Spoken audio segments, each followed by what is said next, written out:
My name's Pat Scully. I'm the co-owner of Stevens Cornish Slate along with my other half, Anne.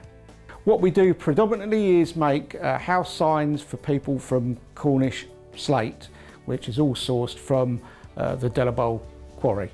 Slate dust is silica and it's very fine, so when the slate is either cut on the saw or whether you're sandblasting, what you're effectively doing is turning the rock into dust.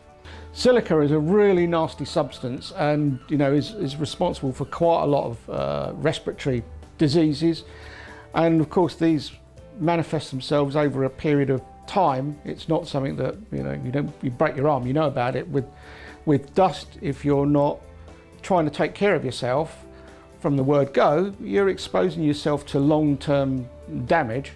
And if you've seen anyone with COPD or nasty lung disease, it's not something you would wish to have happen to yourself. So I try to take as much care as I can. Say when I'm working, I'm always using PPE, never work without it. And I've got good dust extraction now, which is far better than the dust extraction I originally started with. You're always looking for a balance of price against what the thing will do, but never having had one before, you do need to do some research. And I thought, okay, this is the way to go. So I bought the DV35, which is an M-class dust extractor, which is hooked up permanently to my sandblast cabinet. It's the ability to collect as much of the fine dust as possible, because it's the fine dust that does the damage. I think the DV35 does a really good job of filtering the nasty stuff out. I look after the machine, I clean it regularly, I clean the filters regularly, I change the bags regularly. So I try and give the machine as easy a life as possible by making sure I keep it as clean as possible. I'm really pleased with the DV35, so yeah, I mean, if you're in this line of work, then I'd say, yeah, get one.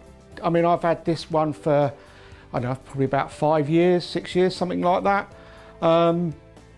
It doesn't let me down, it does a good job, and I would say, yeah, buy one. I mean, if you want a tool to do a job, buy a good tool to start with. Don't buy a bad one and pay 2 or 3 times for it. Buy a good one. It might cost you a bit more to start with, but you are dealing with your health long term, and it's a bullet that's worth biting at the end of the day. So buy a decent dust extractor and look after yourself. And if you've got people working for you, look after the people that are around you as well.